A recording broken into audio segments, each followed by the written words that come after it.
Do that. Yeah, do that. Tony Robbins. So you do like this and smile. 30 seconds. 30 seconds. First one to drop loses.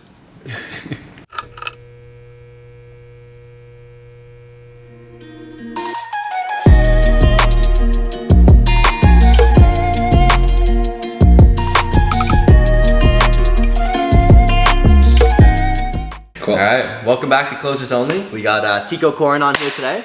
Excited to chat, man. Thanks for coming on. You're welcome. And we're actually situated at the Well, downtown Toronto, at your new place. Yep. So before we jump in, obviously we got a bunch of questions we're super curious on. Actually got some of your Instagram questions as well to ask you. But before we do jump into kind of the meat and potatoes, tell me a bit about yourself. Why don't you introduce yourself to the audience? What do you do, and what got you here? For sure. So I'm in my third year as a full-time business coach with the Student Works Management Program, as you both know. So I actually ran my own business while I was attending Queen's for business for 2 summers, and then transitioned to a full-time coach. And stepping into my third year coaching, I found a lot of love for just developing people and helping others maximize their potential. And right now we're at, as you said, 450 Front Street West, which has been a sick new spot that Zach Jennings and I moved into, who's another coach, in January. And right now in my life, obviously work takes, I would say, a large portion of my time, but also quite interested in like fitness and real estate. Cool. And I know one thing we've been kind of chatting about off camera is sort of like your daily and your weekly protocol, really like your lifestyle and how that's been able to support you. I know you've made some big changes in the last kind of year or two around that. Why don't you run me and Phil and our audience through kind of like what are those protocols? What is your lifestyle looking like these days? Day in the life of Tycho. Yeah. So I get up at 5:25 a.m. on weekdays with my Whoop alarm. So it vibrates, and then my phone is located out of the room, so it doesn't form any sort of distraction. So I get out of bed, obviously no snooze. Whoop actually isn't compatible with snoozes, so I don't even have the option to. So I'd say discipline on offense, which we'll get into, is also a big part of my routine. So I get out of bed, I bike to a CrossFit gym close by, 416 Fitness, rip a workout from 6 to 7, bike back, take a cold shower. Only cold showers in the morning or during the day. And then I eat my first meal at 11 after some meetings. So we're up 3 staple meals, and I'm right now on an OSOM, which stands for 1 set of meals. So I eat the same thing every day for breakfast, same thing every day for lunch, same thing every day for dinner. And I've been doing that since November, with the exception of Asia in the interim. And my phone is on Do Not Disturb by 8:30 p.m. And I have it set so I don't see text notifications from anyone outside my parents and my roommate. So because I hate procrastination, when I see a text, I have the impulse to respond, but I actually just don't let those notifications into my awareness. So Do Not Disturb by 8:30. Usually I'm off my phone by about 9 latest. And then I write in my gratitude journal, read for a bit. I'm asleep by 10. Every day. Yeah, I mean, I'd be lying if I said every day, but for sure 5 days a week. And yeah. And what kind of like prompted you to be so serious about your health? Was there any like large changes that you saw that you need to make, and like was there parts of your life that weren't workable and now you've changed? Like there's always a risk of burnout in our types of roles, and I know my non-negotiables are centered around my physiology, like just making sure that's taken care of so that I'm able to do the things that I love doing consistently. So I was just worried about burning out, and I would have weeks where I'd go to bed at, let's say, midnight and then get up at 5:30, and I would be just more stressed out the day. That lack of sleep would cause my brain to crave like carbs and refined sugar. So then I would eat out of protocol, and it just became a bit of a domino effect. So I'd say trial and error. And then also like a strong conviction to maximize my potential.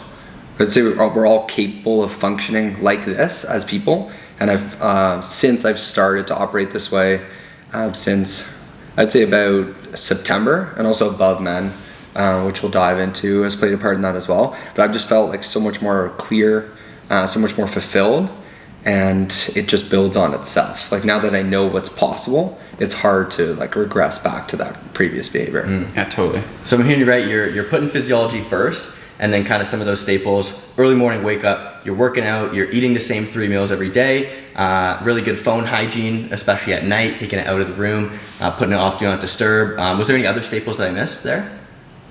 And then my last meal is latest 7 p.m. So they recommend 3 hours before bed. You just cut food out of your diet so that you sleep better. So intermittent fasting also plays a part. First meal is at 11, and then last meal is like latest 7 p.m. Nice. And yeah, I'd say cold exposure is a great one. Yeah. And yeah, I think that about covers. Nice. And so I guess like for, if you were chatting with someone who maybe doesn't have like all of those kind of staples in place yet, did you start with one at a time and stack them, or did you, have this like radical shift in your lifestyle and put them all in at once? Like, what was the process of going from Tycho, maybe 3-4 years ago where you didn't have all those things in place to the Tycho now who's like really prioritizing their physiology, their health?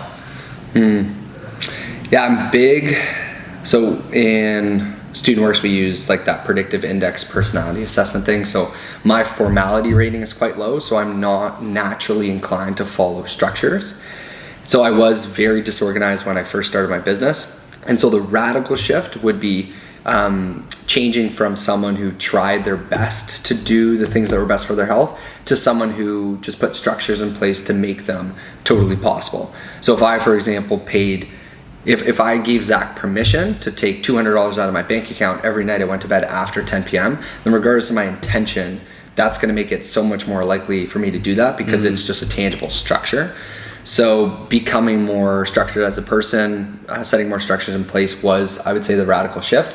And some of those preliminary structures were a Sunday night planning session.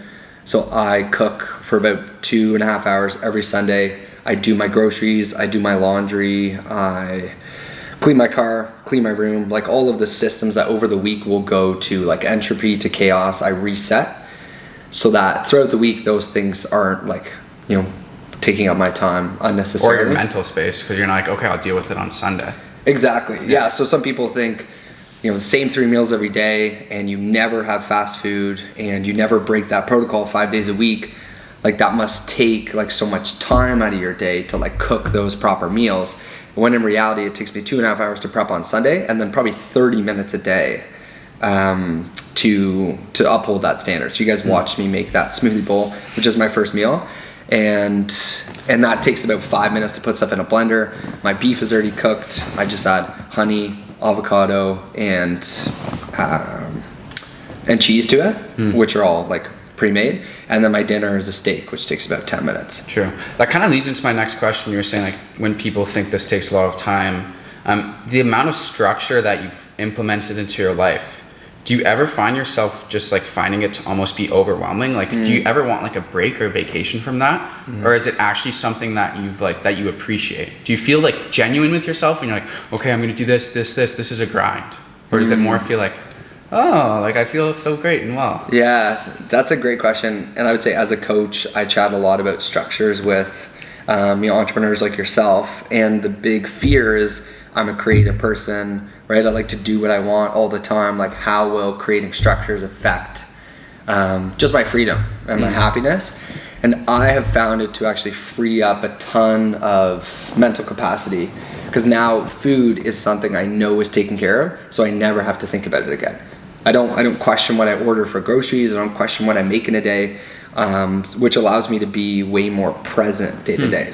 So as I'm thinking through business problems with my team, or I'm needing to just like problem solve on the day to day, I'm so much more clear because I know that all these other areas of my life have structures around them. I don't have to worry about whether I'm getting enough sleep or whether I'm hitting my micros or my macros or like working out a set number of times per week because it's all been pre-decided.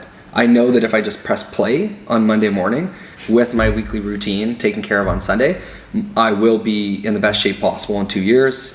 I will eat the right amount of food every day, and so it allows me to just focus on like the task at hand all the time. Like I'd say presence is one of my top values and one of my core skills as a coach. Sure. And from the sounds of it, you're still being able to have flexibility and creativity within the bounds of like your kind of foundational structures of like, hey, I take care of my physiology, my sleep, my nutrition, my exercise, like those are taken care of, and then you can still have some kind of flexibility within those bounds. Is that right? Yeah, 100%. And structure sets you free is one of my favorite lines, which is counterintuitive. You think, if I go to bed at this exact same time every day, like how will I, be able to do spontaneous things? And part of it is also giving yourself a window to do those things. So occasionally me and some of the other coaches will go to like a club on like a Friday night or a Saturday night for a DJ that we really like, and then we'll stay out till like 2-3 a.m. And I'll just plan that in my week, and then I'll know that I'm not going to schedule 8 a.m. quotes on the morning after, and that happens like once every 6 weeks, let's say. So it's something that's like pre-decided, so I also then don't have to stress when it comes around because it fits in the protocol. And so 90% of my meals are also within this OSOM framework, and then 10% of them, I don't like to use the word cheat meals because I'm not actually cheating, it's part of the protocol, but 10%, which is 2 meals a week, I can eat whatever. And so I still you almost budget that stuff out so that when it comes around, you feel like you've earned it and deserve it. So, and it makes it almost better because it's not like, oh, I'm cheating. It's like, I got this. Like I earned it. Yeah. In terms of protocol, I heard you mention you go to the club sometimes till 2 a.m., which is hilarious. Yeah. You've been, from my knowledge, alcohol free for like 6 months now. How's that going? Yes. Yeah, it's been about 6 months. You almost lose track of time. So it started at the start of August, and it was a commitment that I made with Sasha Milosevic, and it's been amazing. What prompted you to make that decision? We were actually at Veld, a music festival in Toronto, and we were, not under the influence of alcohol, and we were witnessing other people around us that were. And we started to reflect together of like, what sort of role has alcohol actually played in our lives over the last, 5-6 years. And I realized it was allowing me to pretend on quite a few fronts. So pretend to enjoy, certain types of music when you're out at a bar, or enjoy certain types of conversations with people that don't genuinely want the best for you, or pretend to be okay going to bed at 2-3 a.m. 3 nights a week, right? Or then eating shitty food the day after. So I just got clear on how it was actually taking away from my life. And since I've cut it out, I'm now actually able to have like confident and genuine conversations with people when I'm out. And I would say I'm acting more so in alignment with who I actually am. So did that have any lag time, or was it like no alcohol, I'm instantly calm? Yeah, of course I had lag time. Yeah, I would say it was about 2 months of lag time, and you would go out and do the things that you used to rely on alcohol for, like having a conversation with a girl out at a club, or like trying to dance and like kind of let yourself free, which is of course difficult at first because you now no longer have the ability to use that dependency. And then once you get past that, your potential is like 2-3-fold of what it would have been with alcohol. So it helps in the short term, and it also bottlenecks your potential, because like who is actually more clear and coherent in conversation with women under the influence of alcohol than they are sober? Nobody. It's just the confidence that lets you start the conversation. And so if you can get past that, which everyone can, and that's obviously only one example, but the potential is just... It's just incredible. So that's for sure one of the best decisions that I've ever made. Sounds like you're a weapon at the clubs, man. Hey, one of my strengths. Yeah. So I also don't really drink alcohol, and I'm curious your take. So I found that when I am out at like a social event, what happens if I'm not drinking, and again, I also used to drink right in university, and I would find that the alcohol would be a really easy way to kind of like break that initial barrier, kind of like almost like a social lubricant, and then you kind of fall into it. And what I found when I stopped drinking and still went to those kind of same events, one of two things would happen. Either I kind of realized like these aren't really my people. It wasn't really very interesting conversations, and it was just a place I didn't really want to be. And now I was able to like recognize that instead of using a drug to kind of like overcome that and like make myself have fun. Or if it was my kind of people, if it was people that I had good relationships with or interesting people I could have good conversations with, I found I still got the same social enjoyment, if not more. And I was able to like remember it more the next day and like build on those social connections. It just took a bit more time. Yeah. Like it just takes, it's instead of like, you're walking in and like you're instantly kind of like getting along with everyone and having fun. It's just like, hey, there is going to be a bit of awkwardness, but if you're able to like push through that and like, you take drinking off the table, you're still going to fall into, the vibes of the party, and you're still going to be getting into good conversations and building good relationships. It just takes a little bit longer. Have you found kind of a similar thing?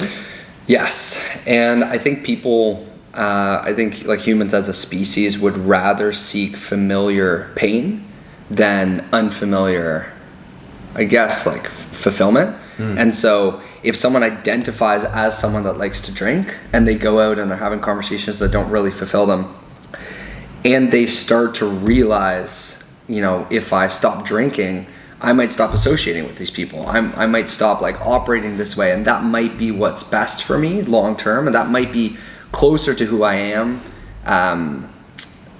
but it's uncomfortable. But I'm gonna have to make a change. And so a lot of people like see that potential, and they realize that there's things they're doing, people that they're talking to that they don't really have much to say to, but they'd rather just stay in that comfort. So I for sure found that. I want to like double click on something you said, and it was the idea of like identity, because I know and I'm sure many other people have experienced like trying to put a new habit in place and struggling with it. And in my experience, I found that identity plays like a huge role in that, in building a successful habit. Is that something you've noticed, and how has identity played a role in you implementing this whole new set of kind of like lifestyle factors, like being someone who's sober, going to the gym all the time, like all those other things you mentioned? So when I was first making this shift, I forget where I saw it, but you can name the identity that you're trying to create in yourself, and it makes it more likely for it to stick. So I had a poster up on my room with like how many workouts I needed to hit per week, and then per month, and then for the 6 month like goal that I set, and I called it the morning monster. Which sounds hilarious, but and then that's what I titled my alarm when I used to set my alarm on my phone at 5:30 a.m. And when it would go off, it almost made it easier because it wasn't me that was getting up. It wasn't Tico. Monster. It wasn't lazy old Tico that used to drink 3 nights a week. Yeah. It was the morning monster. And so you should write a book about that, man. Well, this is legit. A kid's book. Like, I actually listened recently to a podcast of this guy that worked with Kobe Bryant, and he helped him build the Mamba mentality. Like he works with professional athletes, entrepreneurs, and they actually create like an alter ego, and they've seen like huge success in it. Obviously, it worked super well for Kobe. So So I would say, of course, there was some friction at first, but I almost created a new identity for myself. And then another thing we talk about in habit creation is celebrating the win. So when you do something that's in alignment with who you're trying to become, you stack evidence on that, and some sort of like verbal confirmation to yourself of that's like me, or yes, that's the morning monster.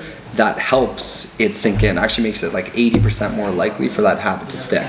So to answer your question, identity plays a huge role in it, and I think part of that transition is relieving yourself of really any identity and understanding you're actually nothing. Like all you are is who you decide to become in every moment of every day. Like your past does not need to have any weight on the decisions you make, the beliefs you hold, the patterns you're expressing in your life. So if you become a blank slate, then you can every day decide, I'm going to get up at 5:25 because that's what I do, because that's who I'm becoming. As opposed to, I'm not a morning person, right? Or I'm someone that loves to drink. It's like anytime you say something like that, so well, you're actually not, but now you're becoming someone that isn't a morning person because you say that to yourself and you practice what you preach. Wow. That's crazy. It sounds like my question is, it sounds like you like somewhat use affirmations like to identify or to bolster your identity so that you're more likely to do something. As a structured person, do you have any structures that you use to bolster your identity? Other than the morning monster on the wall? Yeah, that's a good structure. Because I would love some structures to make myself identify as like a potentially stronger or more productive person. Right. Like if there was one thing that you would want to create in your habits or your structures, like what would that thing be? I suppose like I'm trying, like, one of the mantras I have in my head for this year is no half measures. Like, if I'm going to do something, if I'm going to go talk to someone, if I'm going to try to sell something, it's like I'm either not doing it at all or I'm totally doing it, like, fully. And I'm still finding myself struggling with that. Right. Like, what's most likely to fall off that thing that you are most likely to half-ass? Let's say for a super specific example, like, just create a starting conversation with clients, whether it's like a potential client or whether it's someone who's actually in our facility, and I just feel like a bunch of nervousness going up to them and talking to them with my intention in mind being to get them to be a potential member. Right. So I find a lot of I'll rationalize it to myself. I'll be like, let me think, it might actually be more effective if I do this later, and I'm giving myself the easy way out. Right. And it's like, I don't know. Yeah, so it's obviously a tough question. I think what habit creation comes down to is installing and deleting algorithms in your brain. So I was trying to create a habit around writing in my gratitude journal, which is something so many people forget every night. So the paradigm I use is if this, then that. So if I put my gratitude journal on my pillow, and so I could see that's not the example.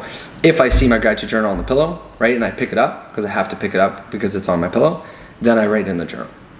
And so if I decided not to like move the gratitude journal and I just left it on my pillow and slept with it there, then I wouldn't do the habit. But you make it like almost silly to skip out because you anchor it to something you already do. So maybe it's some sort of reflection you do on your day, and then you identify what I can anchor like an action to, so that it's just like easier to take the action and almost hard not to take the action. Yeah, exactly. And then so I would say like anchoring it to something you know quite well. So maybe you drive quite a bit in Toronto, maybe putting a sticky note in your car to just reflect on the conversations you have and ask like where have I been taking half measures? And then when you acknowledge yourself for giving 100%, celebrating that and saying, yeah, I'm the complete guy. I get complete in conversations. The complete guy. So you say, hey, that's like me. That's what I do. I have complete conversations. You should write children's books. The morning monster does not snooze. The morning monster never lose. That would be one choice of career for sure. I would love to point out something that just happened here in this conversation. So you asked Tycho a question, and you responded with a question. You answered it, and then you responded with another question. And I've seen that, like, this is something that I've been sort of like learning and developing over the past little while in the sales front. It's like really doing a good discovery before you can like sell someone something. You need to understand like what is the root of the problem, and obviously asking like good open-ended questions so that you can kind of understand and tailor your response to that person instead of like making assumptions. Yeah. So it's totally applicable in like the sales front. And I know that your role right now is as a business coach. And it seems like questions are also very important in that front. So where have you seen kind of like the impact of questions and learning that skill showing up for you in your life? Right, great question.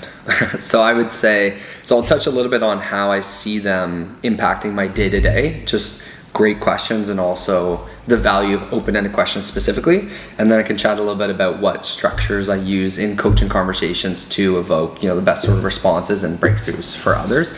So open-ended questions, just for context, would be things that are, multi-word responses that force someone to think through something. So closed-ended question is, did you enjoy your run this morning? Right? Or yes. Are you enjoying yourself here? It's like, yeah, Tycho, I am. Thanks for asking. It's like, okay, great. Now I got to think of another question because I've given you no runoff points. So an open-ended question would be, hey Phil, what's your favorite part? What has your favorite part been about the podcast so far? Like you have to pick something, you have to think. So a lot of the time people blame the answers they get in conversations for like the lack of substance in a chat. And it's probably they can be accountable for the lack of questions they ask. So even like in a date setting, right? I know we chatted about this a little bit. Oh, did you enjoy yourself tonight at the club, or did you enjoy yourself at the party? Yeah, I did. Right? What was your favorite part about tonight? Like if you could go back to one moment, what moment would you pick? And it's just having better conversations. So that comes up in a social front. I would say it comes up when we market door to door. You could ask, are you in need of any services this summer? No, I'm not. right? As opposed to if you were to get something done, would it be interior or exterior, or what would be most likely to come up? Which of those three do you think is the most likely? Which serves you, you know, in a marketing front, in a sales front, as you said, just structuring your conversations properly. Yeah, and just to, because one of the questions you asked actually was a closed-ended question, but just a little side note on like the sales, like either open-ended question or a closed-ended question where you like both answers. It's like, do you want interior or exterior? It's like, we like both of those. Yeah. We're doing the discovery, we're finding it, and we're diving deep. Yeah, But yeah. but yeah, keep going on. I'm loving this answer. Cool. And then in coaching conversations, it's really about addressing like the right objection or the right concern. Because if you, for example, I know we have quite a few conversations about being like late, for example, and you could address being late at a surface of, hey, like, why doesn't this work in your life, or where else have you been late? Or you can really dive into like the belief or like the structure of thought that leads someone to be late. And you can only do that by asking effective questions. So like, when did you decide you were going to be late today? Right? Or what time did you expect to be here? And what could have happened and what has happened in the past? And so asking effective questions is just super, super important to get to the root and be able to discover something with someone about a pattern or a belief that you can actually break through.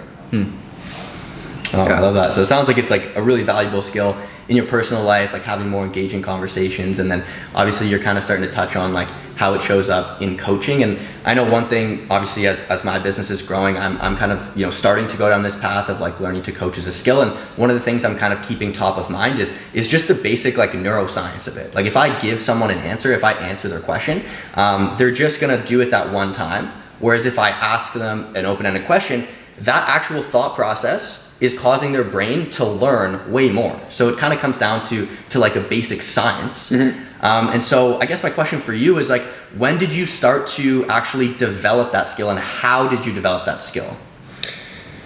Yeah, I think, and I've got a follow-up question for you as well, but I would say it starts with saying no to present you and saying yes to the investment in future you. So when you ask me a question like, Tycho, what do you think I should do for my marketing strategy or this business plan, or this person asked me this, what should I say? My instinct is just to respond, because then I seem valuable to you. I'm playing my role, and you get the answer you're looking for. You're happy, I'm happy. And what that over time will rob you the opportunity of is to develop your own ability to think critically. So that's never the easy decision, right? To ask you a question in exchange. So it really is a habit that you train. So you just catch yourself, right, in moments. Oh, I almost answered your question there. What I'd love to ask you is this.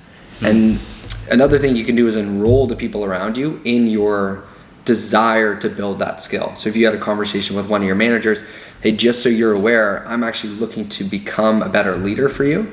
And what's really important to me this year is to build your ability to think critically. So would you be open to holding me accountable to actually asking more questions and calling me out when I just, spoon feed you the answers?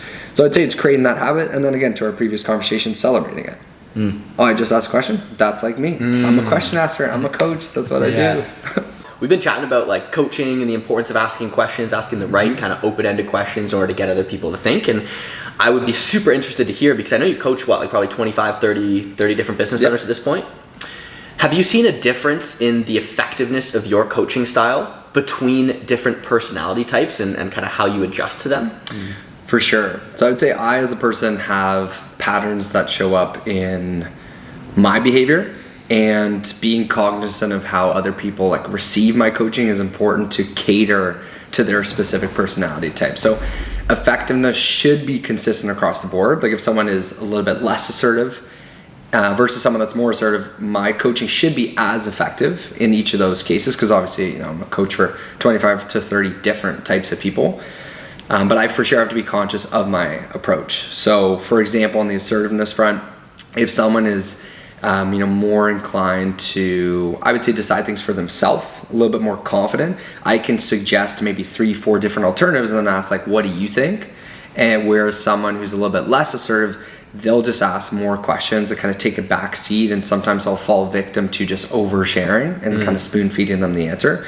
So I'd say assertiveness and like a dominance rating is important to take into account. And then also formality.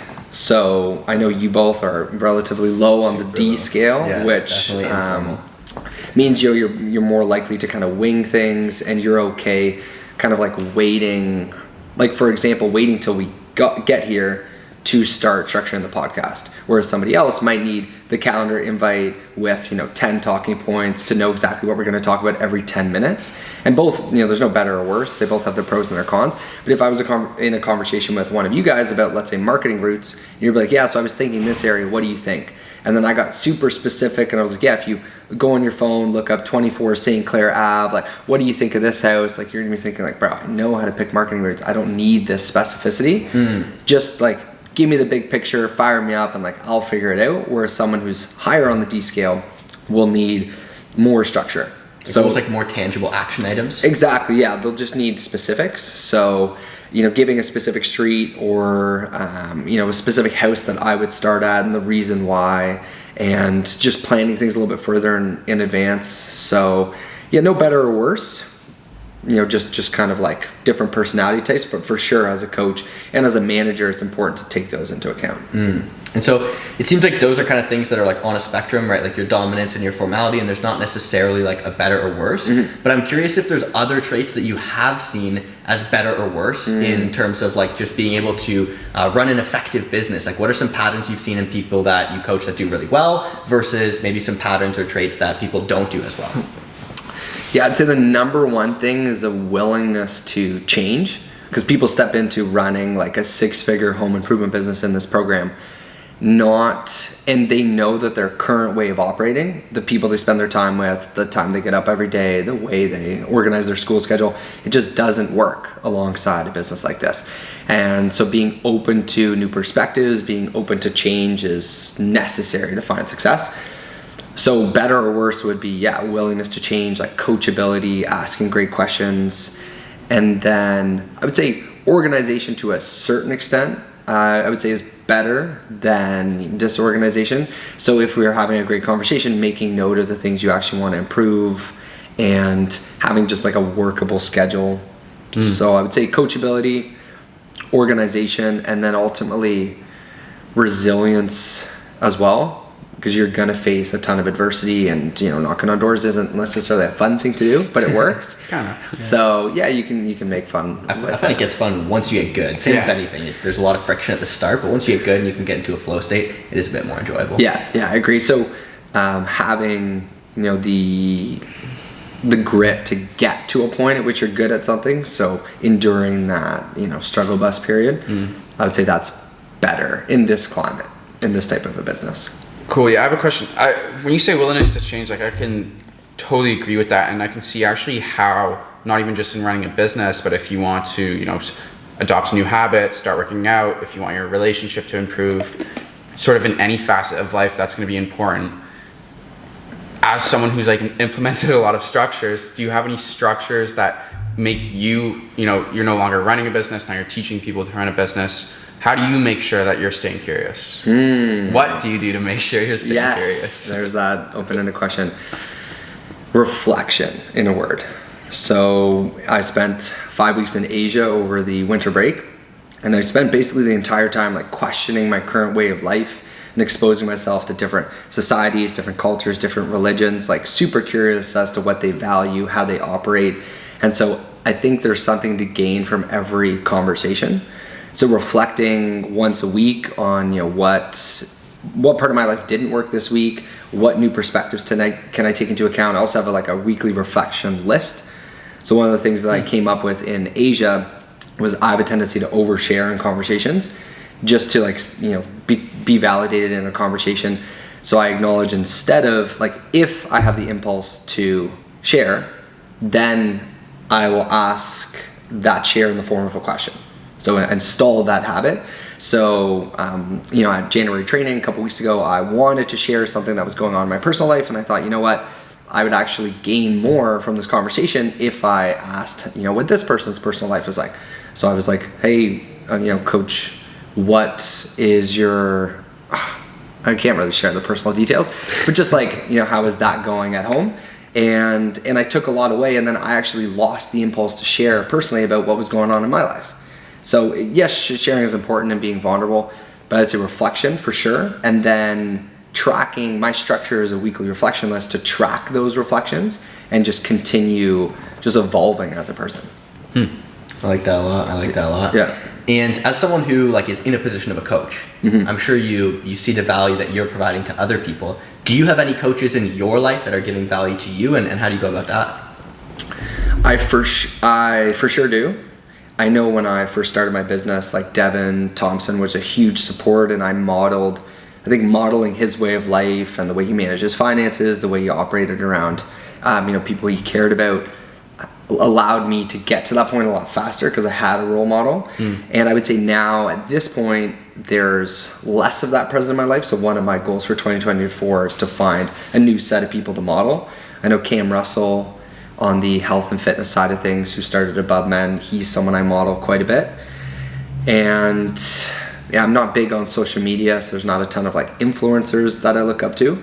So that's an action item for me, is finding that new standard to hold myself accountable to. Because I think when you see something and you're almost pulled to operate the way that this person you're trying to model is operating, that's easier than trying to push there yourself.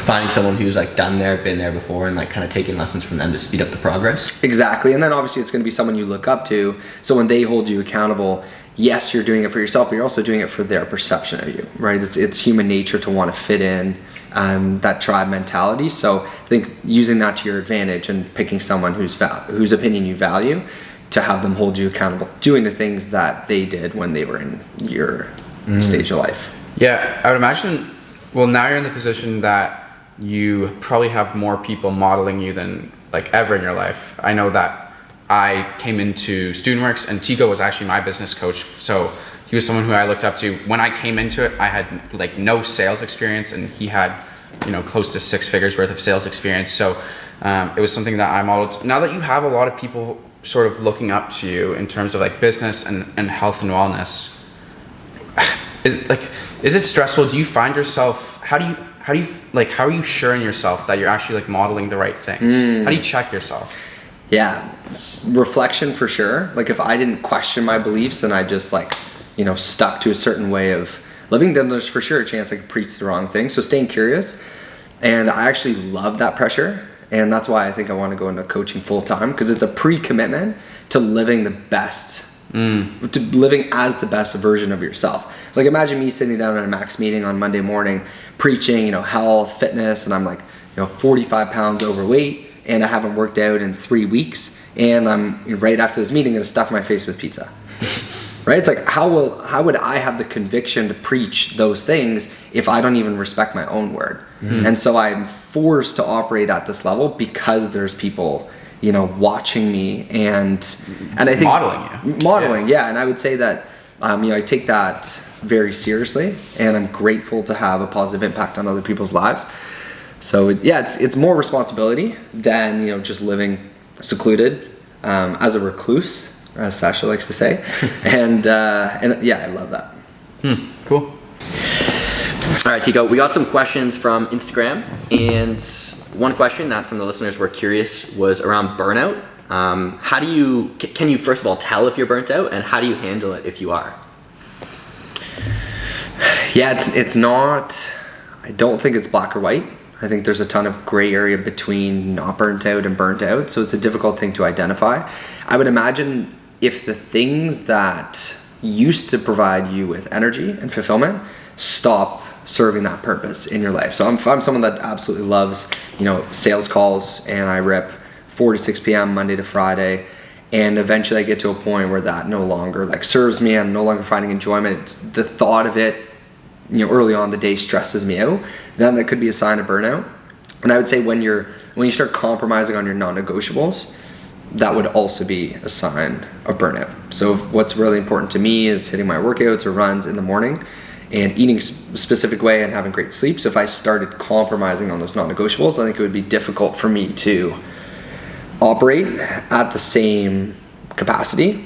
So I would say compromising on non-negotiables and finding stress in the things that used to provide you fulfillment. Sure. Okay. But what if you do find, like, that's a sign of burnout, but how would you handle that? Like for me, for example, I do need to make a bunch of sales calls. Some days I like it, some days I dread it. And I wouldn't say I'm necessarily burnt out, but I would love to, like, you know, find passion and love it again. Should I just like not do it because I don't want to do it? Or obviously I'm gonna be disciplined and do it. Mm-hmm. Well, is that something that ever gave you? It does when I'm like doing like a job at it. Right. But it's still something I dread because it's like I'm still in like a learning period where like I'm kind of okay at it. Right. So that seems like the kind of question you don't want an answer to. What do you mean? Should I keep doing this? I'm just kind of trying to question your philosophy, because you're like, oh, if something that you used to like is now stressing you out, it's like a sign that you're burnt out. Like what would you do in that case? It's like, shit, the work still needs to get done. Right. Like, can I give an answer and then hear if you agree with it or not? The way I would probably try to deal with that is like stick to your commitments and discipline in the short term, but take it into account in the long term. So if I have it on my schedule for like Wednesday and I'm feeling burnt out, I've been doing a ton of sales calls, I'm still gonna take the action and have the discipline in the short term, but then maybe in my next Sunday planning session, I'm gonna take it more into account, or in the macro picture at the end of my year, I'm gonna say, okay, what kind of career do I want that's gonna give me more energy? I think that's probably how I would handle it. How do you see it? Yeah, no, I definitely agree with that, because in the short term, you can rely on your discipline. I think the long term, you need a little bit of motivation as well. I'm also speaking from a very fortunate place because I love what I do right now. Big fan of coaching. So if I was to start to feel stress around my coaching commitments, then I would start to wonder, like, is this something I could do for another year? Is this something I could do for another 2? So if right now in your career, in the business you're starting, if you're not finding a ton of, utility or enjoyment, then I am, by the way. Okay, cool. Then you could almost revisit your why and think, like, why am I actually doing this? Why am I exposing myself to this difficult task? And then set your sights on the thing that's going to stop you from having to do that in the future. Maybe it's automating your sales funnel. Maybe it's hiring a salesperson. So as soon as you get the hang of this and you build your business to a point at which you don't need to be the guy that makes the sales calls, you're relieved from it. Mm-hmm. So you can then still focus on the short term because it's yielding something in the long term. Yeah, it's also setting a goal in place. Like right now, man, so we have people pulling up to the studio and it's cold outside and they have to buzz in, and sometimes they have trouble with the buzzer. So I literally just sit at the door and let people in. And for like 15 minutes, I'm just there opening the door. Hey, how's your day going? Okay, this is how you get up. And I just feel like such a doorknob, man. So it's like such good motivation. I'm like, okay, you need to figure out how we can scale this so we could hire someone to sit at the door so I don't have to sit at the door anymore. And you also don't get paid for that. Yeah, of course not. There are hotels in Toronto that would pay you for that service. But then I have to wear a stupid little hat. Yeah, that's true. Yeah. That didn't lead into a question at all. So, what are you gonna do about your sales funnel?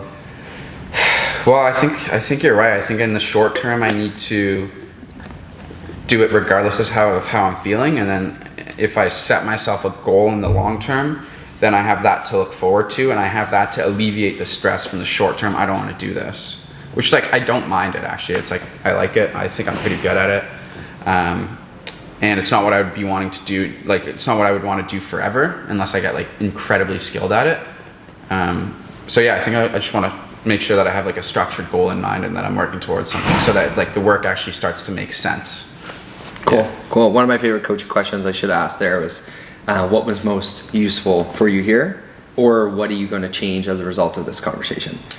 Which you've already answered, but on the topic of coaching, those are always good ones to throw out there. Nice. We'll grab another question from Instagram. So Tycho, the question is your spirituality separate from your coaching/business, or can they be integrated? That's a loaded question. Yeah. Answer carefully. Yeah, we should almost first define. So I can define what role spirituality has started to play in my life, and then how I see it playing into effect. So spirituality, I would say it's replacing uncertainty and anxiety in your life with faith in a greater good or a greater purpose. right? Just trusting the process, starting to believe in things like synchronicities and fate and things happening for a reason, which, and I think religion, like as a social construct, was initially invented to help people deal with uncertainty around what happens when you die and why am I actually being a good person? Could you have this moral compass? So spirituality is almost for the people that earlier on in their life didn't gravitate towards religion or weren't brought up in that light, that still seek some sort of, like, I don't want to use the word comfort because I don't think it's a weakness, but some sort of like explanation for the things that can't totally be explained through science. So I've started to, I'm someone that's relatively ADD, ADHD, like I'm always looking for that next thing and think of what if it doesn't work out and what if I don't end up where I want to be. So I think becoming more spiritual, like learning yourself, exploring with things like psychedelics, I think allows you to just learn about yourself and decide like how spirituality and fate can play like a role in your life, can play a function. So how does that play into my coaching? I believe that I have a responsibility to serve more than just myself. I'm not sure, like I love coaching, and I think as a coach I've been able to have an impact over the last couple of years. And I don't know if that was something I was predestined to do or something I became, good at and started to enjoy. But I think spirituality is part of what leads me to be an effective coach and leads me to want to continue coaching, because I know I'm serving more than just myself, and I believe that that's like part of my purpose. I have a question for you. When you say serve, how would you describe like an act of service? Because I think we might have a different description, which is curious. An act of service to me would be sacrificing short-term pleasure for long-term fulfillment in the selfless providing for others. Quote that. What about if it's a win-win? Could you still also give an act of service that is giving you short-term and long-term benefits and also the other person? If that's not your intention, yes. If that's secondary and that comes as a byproduct of your service, then yes. Because I'd be silly to say coaching isn't providing my life with things right now. Like it pays my bills, right? And it's also super gratifying, right? So you're almost serving yourself as being a coach, because now you get fulfillment from helping others. Exactly. And if I was to like come from a place of that, and I was to coach to make money, or if I was to coach to get value, and I was like, oh, like what did you think of that conversation? Like, what did I do well there? Right? That's not going to come across the same way. Yeah. So I think if you're acting authentically and then you're getting rewarded for it, yes, it's a win-win, and I would still say that's service to me. Nice. Interesting. So it sounds like service is something that's kind of like core to you. Can you even say a core value? And I'm curious, what are your other core values? So I decided on my 5 core values in Asia with the help of Cam's Above Men. It's called a Flourishing Self book, where you do quite a bit of introspection on where you've been so far in life, where you're headed. So as long as I can remember them here, service is one of them. Learning and self-improvement is my top value. Mental and physical health. And then the 4th is freedom. So that could mean freedom from disease, freedom from financial insecurity, freedom from a fear of judgment in others. So lots of different ways freedom plays a role in my life. And the last is presence. Is it being able to be fully fulfilled in the present moment, not bringing your past into your way of being, and not needing the future as a crutch. Like you are content in the present. Yeah, I would probably be the one that I struggle with the most is presence, especially in the future. I don't think I bring up too much stuff in the past, but I definitely am looking forward to the future, am working towards the future. I'd imagine that you're also working to build like a pretty big future. I would imagine you make a lot of concessions in your daily life as to like, oh, okay, I'm doing this now so that I can have a better future. Yeah. How do you remain present when you're trying to build yourself up? So I read a great book while I was traveling called The Power of Now by Eckhart Tolle, and it explained that you only ever experience the future in the present moment when it arrives. So if I was someone that was discontent with my current, let's say, physique, because I wanted to be 195 pounds and 11% body fat or whatever, then I'm constantly looking at the horizon, and then when I get there, my mind and my goals are going to be set on that next thing. I'm going to be like, oh yeah, I'm getting close to 195 pounds. What's next? Now I want to be 200 pounds. Now I want to be 205. And so if you're constantly looking ahead, you'll miss like the beauty of the present moment. And if someone says, oh, I'll eat healthy, or I'll eat organic foods, or I'll spend, $5 on a bag of grapes when I'm 35, or when I have a family, or when I can afford it, right? Like you're going to miss so much of your life waiting for that day that never arrives. Like there's no such thing as someday. And The Way of the Superior Man, a great book, talks about that as well. So I would say it's a balancing act of like being, hard on yourself, but not being mean to yourself, and looking ahead at the things that are going to excite you and enjoying the beauty of the present moment. So I do, spend quite a bit on groceries and eat grass-fed beef and organic vegetables. And maybe it's a little bit above my means now, but it ultimately is going to let me enjoy the process. Yeah, I like that. How would you say you could be more present in your day to day?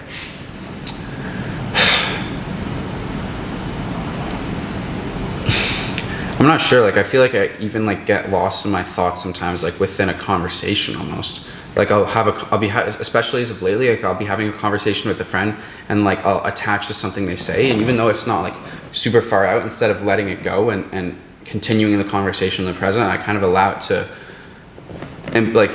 change my actions for like the next little bit. And sometimes even when I go home, I'm thinking about shit like, dude, why did he say that? Or like, why didn't I say that? So I guess sometimes I do think about the past a little bit, and that'll totally impact how I'm feeling in the moment. I've been listening to Tony Robbins a little bit more. I just found his content, and his main thing is like what you focus on is what you see. So I've been trying to just like actually use that in my life, and it's like it makes so much sense. If I'm sitting here and I'm like focusing on something that Will said that maybe made me upset, or that like when I'm with my friends, don't worry, I didn't say anything that made me upset. Not yet. Yeah. Then it's so easy to just like get lost in that, and like that's me getting pulled out of the present. So I'm trying to make sure that I'm focusing on, holy shit, we're on a podcast right now. This is lit. I've been friends with you for 2 years. Yeah. Will's a killer. I'm hoping to be friends with him for a long time. Like there's a mic right in front of you. That's crazy. Mm-hmm. So my first recommendation would be to read The Power of Now, which speaks on that specifically quite a bit. Like speaks on how to pull yourself into the present? Yes, exactly. And you can practice it like a muscle. And our ego is constantly in defense mode, trying to protect us from other people, like bringing us down, from insecurity. Like our brain defaults to like a state of almost pain, it talks about, kind of like a fight or flight mode. And so if you, like a lot of people like to go on runs to think critically because they feel it clears their thoughts. When the book talks about going on a run and actually just ridding your mind of all of its thoughts. Yeah. And like muting yourself when you're thinking about the past or thinking about the present, and just like letting things like a bird you see, right? Or, the feeling of your feet when you're hitting the pavement, letting those things encapsulate all of your mental capacity. And then when you're actually needed to use your brain for productive things like problem solving, like important conversations, it's a lot more, I would say, powerful, because it's not something you use at 60% all the time. It's something you can limit to 0% or 10% and then utilize at its full capacity. One thing that like I've heard constantly from people who are successful is like, these are the golden years. Like trajectory is like more important than position. And so we might be like down here, kind of like on the way up. And I think there's like two things to keep in mind. Is like, one, like when we're at the top, we're gonna look back at these being when we're kind of like, once we've achieved more, our careers are more situated, we're in our 30s, we got families, all that good stuff, like we're gonna look back on this and be like, man, I would trade everything I have now to be like young again, and to have like this opportunity and this freedom of time. Like time ultimately is the ultimate thing we have. And so like you were saying, and like the book Power of Now talks about, is like if you're just constantly like not appreciating that moment and you're just working for the future never comes. We only have the now. The other piece is like, yeah, we might be like here and we might be like constantly looking for here, but it's also helpful to remember like we used to be here.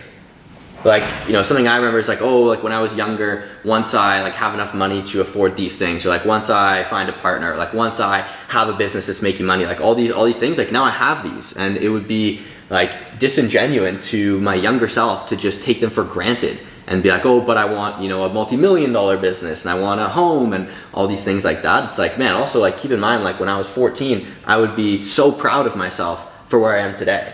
And so that's something I keep in mind as well. Little Willie would have probably shed a tear. Yeah. Right, Sure. which speaks on the concept of gratitude, which isn't one of my top values. That's but one of my core values. Nice. Yeah. Do you have a gratitude practice? I do. What is it? So every night I write in a gratitude journal, and when I share that with people, it sounds a little like woohoo. I don't think so. Well, not with you, right? But certain people would hear that and think, oh, that's like a silly practice, and I certainly don't think so. So it's 2 things that I did great that day, and they can't be like, you know, hidden, backhanded kind of insults. Oh, you could do this better. Like 2 things I genuinely did great, 2 things I'm grateful for, and then 2 things I'm excited for. And I started that back in January, and it takes these like positive thoughts that are just nestled in your subconscious, brings them to your conscious thought in the present, and it just trains you to see the bright side of life.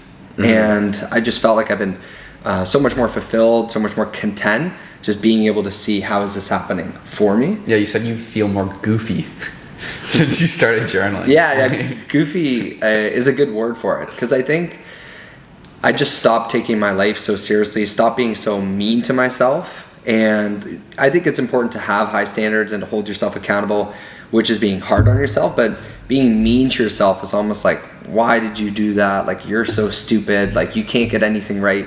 And there's no productivity to those thoughts. It's not encouraging you in a way that will serve any sort of benefit. So I think, like, even if there's something you, like, let's say, for example, you know, you relate to our podcast today. If you wrote in your gratitude journal, in your journal, like, that was so stupid, I can never be on time, like, that's not going to serve us any benefit. Whereas, like, hey, what I did great today was I acknowledged the impacts of being late, or what I'm excited for is to develop my integrity as a person. Like, that's way more productive, and that's actually going to help get you closer to where you want to be, instead of just like hammering yourself back down. Mm-hmm. Yeah, I like that. And from like a macro perspective, I know you were talking about your core values. For me, gratitude is one of them, and I think it's like probably the core thing. If I had to like only pick one, it would actually probably be that. And I think gratitude, what it means for me, for sure, like acknowledging the day to day, but really just like in a macro picture, like I feel like I don't deserve anything. Like, I literally came in this life with nothing. I'm gonna leave with nothing, and everything in the middle is just a bonus. Like, I would rather feel a bad situation than nothing at all. Like, I'm so thankful to be alive. And then also objectively, like, we are so fucking lucky to be alive in Canada, to be alive in this time period. Like, think about human history and how hard people had to work just to like get food, just to survive, to do all these things. Imagine them looking up to us and being like, wow, this is like what we're gonna accomplish as a species. Like, we're gonna have people who are in these like nice buildings and have access to foods and grocery stores and transportation, and be able to have time and freedom to think about creative thoughts and appreciate the arts. Like, we've made it. As a species, we've made it. As people, we've made, like, we're in the best time, in the best place. Like, if we can't enjoy this life, and we're just like, oh, I gotta make all this money. Oh, fire alarm. I was gonna ask a question. It was like, how, because I always like, my friendship and my relationship with you is different than my friendship and relationship with other people, and that when I'm with like friends who I've been maybe friends with for a long time and have like an established kind of routine with them, it's kind of like we do the same thing. But when I'm with you, like, I feel like I'm like always getting questioned, and I'm like, not in a bad way, but it's like, you know, like it causes me to do a bit of introspection. And I feel like you're with that way with all your friends, where it's like, even with your roommate now, I would assume that if he wakes up at 9 p.m. and steps into the kitchen and looks like absolute shit, and you're like, I don't know, we got wasted last night, I don't know if Zach drinks, like, you wouldn't be the type of friend to be like, oh, like, just leave him alone and like put your head down, do your own thing. You'd like look at him in the eyes and be like, Zach, what are the impacts of this? So I was wondering, like, yeah, I guess, do you ever feel like uncomfortable when you are having these having these conversations with your friends, and how do you manage like wanting the best for someone, but also sometimes kind of like being a little bit assertive and like pushing them to do something? Yeah, that's a wonderful question. What it starts with, what I see it needing to start with, is that willingness to change. On the other side. And there's nothing you can really do to force it. No, you totally can't. Like, if someone doesn't want to hear it, then don't say it.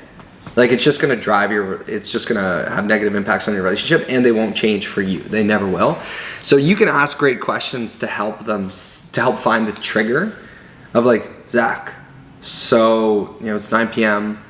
and has this happened before this week? I'm just trying to remember. Oh, this is the third time. What's going on with your work? What's going on with your relationships? How do you feel about yourself? How are you being perceived this week? Yeah, but I feel like if I were to do that, I'd just feel like an asshole. And like I would be thinking like, dude, you're a dickhead right now. Why are you making me seem like a total piece of shit? Like, just let me live. Do you think in that situation, do you think Zach would feel like a piece of shit for me calling him out? Like in that very specific moment, potentially, yeah. Mm-hmm. Yeah, it depends largely on the relationship you have with the person. Zach is someone who has asked me before to hold him accountable to not what he's, like the type of person he currently is, but what I see him capable of. So if I ever see him out of alignment with what he's asked me to hold him accountable to, I have full reign to just ask questions, hold him accountable, and like challenge him.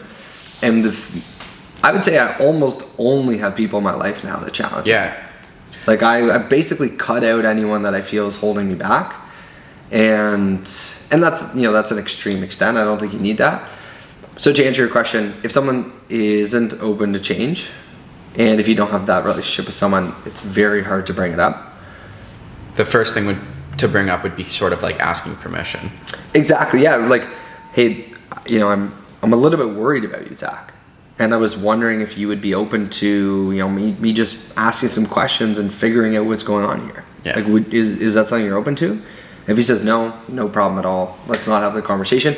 And if you say yeah, so like what has your relationship with drinking been like the last couple weeks? And how was it before that? And what's changed? And how are you feeling? Is everything okay? And like coming from a place of curiosity, from a place of empathy.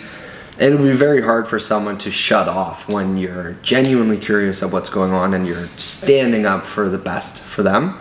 But now that I have coaching experience, I'm way more comfortable doing that. My own personal experience, because I like totally had friends in the past who just like weren't open to that kind of conversation, and I think it was two things that sort of allowed me to get closer to those relationships in that life I want to live, and one of them was just like modeling my own behavior. Like I found just like I'm just going to focus on myself and how I'm interacting with other people and becoming the best version of myself. And then I found that a lot of the time people would just naturally start to change. They would just recognize like the patterns and the types of language that I was using, and they would start to model it. Or you slowly drift apart because they exactly. don't. Yeah. Or the relationship just isn't in alignment with like my values, and it's just not working. And then exactly, you just kind of drift apart. Yeah, I think the feeling would become mutual. Either the place you're headed stresses them out because they know that your relationship isn't compatible with you taking on that new form, so you slowly start to drift apart, or they like start to pick up on those things. Like Zach, for example, if he was someone that drank and he saw me sober for a year and he was like, you know what, Tycho, maybe are you cool if I join you in sobriety tonight and just stay sober and come out and try it? You're like 100%, bro. And so we would naturally have an effect on one another. He's someone that goes to bed super early, which has had a positive impact on me. And if we realized we were so out of alignment that where his behavior was kind of frustrating me and stressing me out and vice versa, then we would probably drift apart. So you could also dismiss those friends as people that will challenge you, and look for that in certain relationships, and then also not in others. Yeah, it kind of sucks because in my position I find myself like wanting to not necessarily spend less time with those people, but like I would prefer to spend more time with people who are gonna like give me energy and uplift me, but at the same time I feel like not a bit of a responsibility, but I also feel like either bad or egotistical when I'm like, I'm not going to spend as much time with these people because I don't like the way that I feel around them, because I feel as if like we have spent so much time together, so I feel a bit of a responsibility to be my best self around them, so that, as Will said, like I could potentially uplift them. But it's just kind of hard to find the balance of like, shit, I just hung out with this friend for an hour and a half. We didn't really do anything. I'm leaving this and I don't feel very fulfilled. And like I was trying to, like model like good behavior and good habits throughout that time. Whereas if I go and like, if I keep doing that, potentially that friend might be able to look at me and be like, okay, here are some things that he's doing that, you know, I would want to take onto my life. And even me, you know, I'm staying open and curious, like what I can learn from them. So I don't know, like I want to keep hanging out with people and try to help them, but at the same time, I feel like that might be diminishing me, and like I could be spending all my time with people who are only uplifting me. Like, do you find that? It sounds like you're like it's coming from like the good place in your heart where you feel bonded to these people, and you're like, I want to help you, like, and also you almost feel guilty for thinking like, oh, I'm better than you, like I can't hang out with you. Is that accurate? Or well, like when I'm around them, I'm like, when I'm around people who I wish had better habits, or I wish like were looking to live a better life, I want to just grab them and shake them and be like, yeah, you can fucking do this. Like, you can absolutely do this. So like I want to hang out with them and try to be a person for them that like inspires them. But at the same time, it's like, one, I feel like an asshole because I'm like, dude, you're like, you could be doing better. I don't want like, and then sometimes they negatively respond and be like, Phil, you're supposed to be my friend. You're supposed to make me feel good. Right now, I don't feel good. So therefore you're being a bad friend. Yeah. A challenge for you. I think that feeling of ego could be coming, like even in your wording there, like a better way of life, like you could be accomplishing more, like those are your values. Right? Exactly. Yeah. You're someone that wants to practice discipline and build on these habits and live this life and find success, whatever that means in your terms. If someone's just not looking for that, like there's people that work a trades job, 8 to 4, Monday to Friday, they come home, they have 3-4 beers, and they love their life.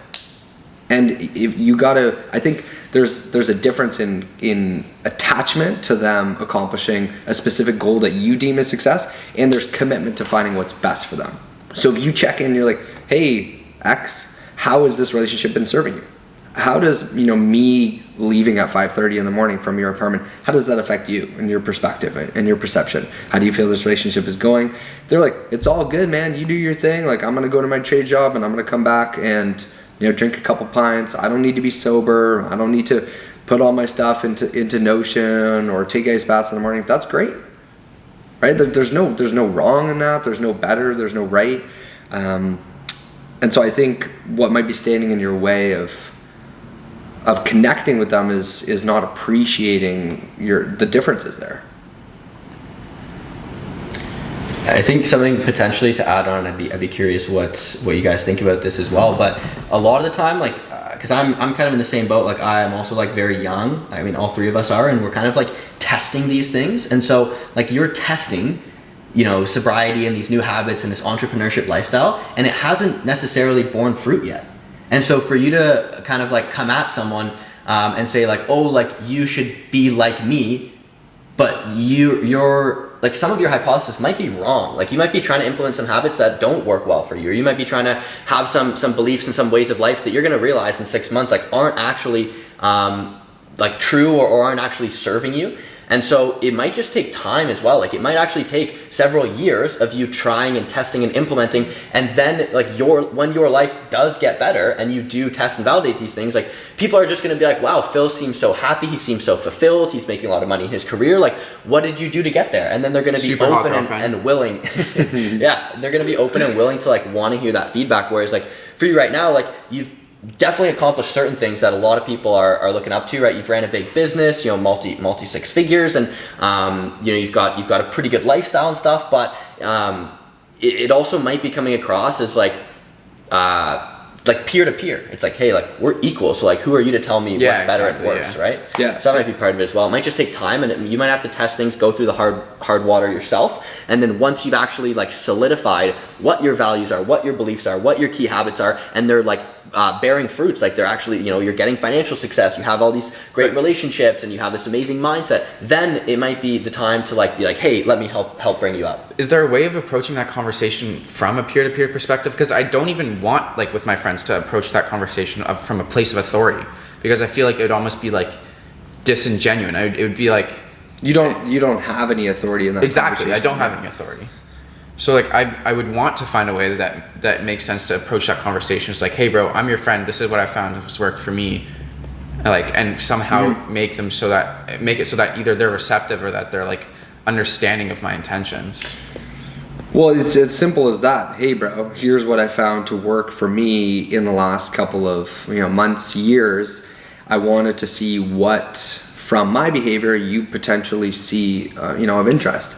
He was like, honestly, Phil, you live a stressful ass life. Like, you've got this Google Calendar set up and you get up so early. Like, I'm not interested in that at all. Right? Then it's up to you to dismiss those differences and just respect that. Because even in your description there, you said, when your hypothesis is proven, it'll be proven for your definition of success. Like, you will decide, I made it because of what I tried.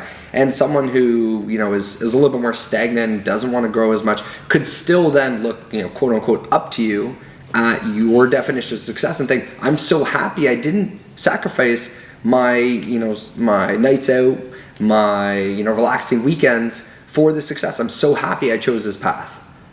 So I would say, that's all three of our definitions of success, but I would be reluctant to attribute that as an absolute. Yeah. I like that. Cool. All right. Anything last that you want to say on coaching before we jump into kind of our final question for you? No, nothing specific. I think coaching is a habit, and I think developing others is a lot of fun. So I would just challenge everyone, listening in their businesses and their personal situations to stay curious longer in conversation and find ways to better the people around you. And I think when you take care of your people, your friends, your relationships, they take care of you. I love that. That's great. Cool. Clip that. Yeah. And for the final question, Tycho, we like to ask all of our guests here. Me and Phil maybe plotting and scheming would take the best answer and put it in action. Who knows? But the question for you is, if you had to make $1 million, like you had to have $1 million in your bank account in 3 years' time, what would you do? I wish I prepared something for that. So naturally I'll think to real estate. So I would, how long are these answers normally? You can go From one to five. We're taking notes. Cool. So I think I would start looking to wholesale houses. So setting up flyers, putting up lawn signs, looking for discount houses that aren't listed on the MLS that I see myself being able to force appreciation on. So I'd find like kind of rundown, sort of Toronto homes that I see potentially being worth $1 million that I could buy for $700K and put, $100K into. And so for a primary residence as a first-time home buyer, you could put probably 10% down. So with, let's say, $80K up front, I could buy a house worth $800,000. I could spend 6 months renovating it myself, put in $50K. So now I'm, in for, let's say, $130. And if it was worth then 1.2 after I put in those renovations and the market took a bit of a turn, I could pull out 90% of that, because the banks will usually approve you on like a 90-10 loan to value. So I could pull out 90% of 1.2, which is like, just under 1.1. Even if you haven't paid off like your mortgage. Yeah, you can pull against the value of your house's line of But credit, only right? pull it out off the difference. value that you own, the equity you own. You can't get a mortgage and then say you own the house and get 90%. No, for sure. But you could take out 90% on a $1.2 million house, and then you get the difference in 90% of what you originally took out as a loan. So you basically get your down payment back out of the deal. Mm-hmm. And so when you then pull out that cash that you originally used to invest and a bit of extra because the house is now worth so much more, you can then reinvest that into another property and you just have more to play with. Usually in real estate, you'd put like a renter in and they would essentially be paying your mortgage for you. Yep. So every year you're cash flowing either negative or slightly positive. Yep. And your assets on your balance sheet are going up because you're owning more and more equity. So that's typically like the real estate. Yeah, no, I know. Are Just like you the first cash flow thing that came positive on your property? I wasn't. I was breaking even for 2 years because I had to keep the tenants that were in when I bought it in. Yeah. And now, yes, for sure. Let's go. Yeah, it's actually Passive it's income a god. bit of a hack. So now I'm making about 15K in positive cash flow a year, which supplements my income, and real estate usually doubles with natural appreciation every, let's say, 10 to 15 years. So by the time the mortgage is paid off in 30 years, it'll double twice, which with how appreciation 15 has gone. years is the mortgage? It's 30 years. 30, So it'll double twice. Yeah. So it'll go from 750 to 1.5 to 3. million. So let's say conservatively, it's going to be worth $2.5 million, and I will have spent 20% of the original purchase price, 750K, on it.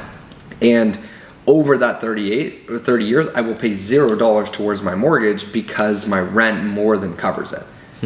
So I'll be a millionaire in 30 years by default, as long as I keep it tenanted. And if you buy in a great spot and you have good marketing, good systems, it'll stay tenanted. Is it a lot of work? It's proven to be more work than I thought because it's an older home. And I think you can automate a lot of the like tenant reach outs to like handymans and property management stuff. Usually they charge 7% of your lease value. So there's ways to set it up where it's not a lot of work. But if you do that, let's say you put all your money into real estate and you had a decent paying job from 24 to 28 years old, you bought 4 properties, you would be worth like $7, $8, $9 million by the time you're 55. Which is just a hack. Yeah. And it'll cost you $0 in the process. All you needed was that upfront payment. And a lot of the same stands true if you just put, let's say, $100K a year away into like a 10% return investment that compounded annually, you would still be a millionaire. But real estate is also quite flexible because you can refinance and pull out cash that you then use to purchase the next property. Because then if 15 years into this 30-year mortgage, if I own 40% of a property that's now worth 1.5, that's $750K in equity I can pull out to then buy like 6 other properties. Right? So yeah, and I feel like, I don't know if this is true, but I feel like banks recognize real estate more if like you wanted to get a line of credit, or if you wanted to like increase your credit or like get a loan. Like I feel like if you're like, oh, I've got a house, then they're more likely to use that as collateral than they would like investment in an S&P or something. Other than real estate, what would it be? If I needed $1 million in my bank account, Yes, in 3 years, or else you die and your whole family dies. I would probably spend 2 years starting a business, proving the model, and then I would crowd fund $1 million in capital for like a percentage equity stake in the business once I've And then just proven take myself $1 as a million and run leader, away? and then I have $1 million in my bank account. So And you then don't I die. And No, then then I win this this competition, and then That's a great answer. yeah, I could also pay it back over time, or I could invest it into the business and then pay people a return on their equity. But I would What kind of business source. would you start? And how would you start it? It depends on if I'm committed to enjoying the process or if I'm. You're gonna get shot in 3 you years don't if you care. don't make $1 million. So maybe you do care. Maybe you're like, oh, it's easy. I'll pick the 3 Right. years. Well, if all I have is the present moment, I'd probably start an online business so that I could enjoy my time, potentially abroad in the process. And I think I would use what my best guess on my unique skill set would be so far in life, and I would take the 200 people that I've interacted with throughout my time at StudentWorks to build a crazy proof of concept on my like health, fitness, fulfillment coaching. And I would use that, build some sort of online funnel. I would invest probably $100K up front on like Google ads, on like Facebook groups, just funneling as many leads into this like program that I've created or this value proposition that I've decided on. And then given my sales experience, I'd probably do all my closing myself, and I would try and close for like a pretty ridiculous price on this thing that I've got 200 What kind of testimonials. price? What are you talking? 10K? Yeah, 20K? let's say 10K, which for a 23-year-old that's going to help you live a more fulfilled life is a decent price to pay. And then I would close however many deals I needed to fund my $1 million. I like that. Yeah, I think that's what I do, and I would enjoy the process. And then let's say it did work and I didn't get shot, I'd also have a business to potentially enroll other people to then coach their own clientele and make a bit of a franchise out of. Nice. Yeah, I think I would source like 3 or 4 people I'm close to invest like $50K up front and just explain, hey, this is a bit unorthodox, but if I don't raise $1 million, I'm gonna die.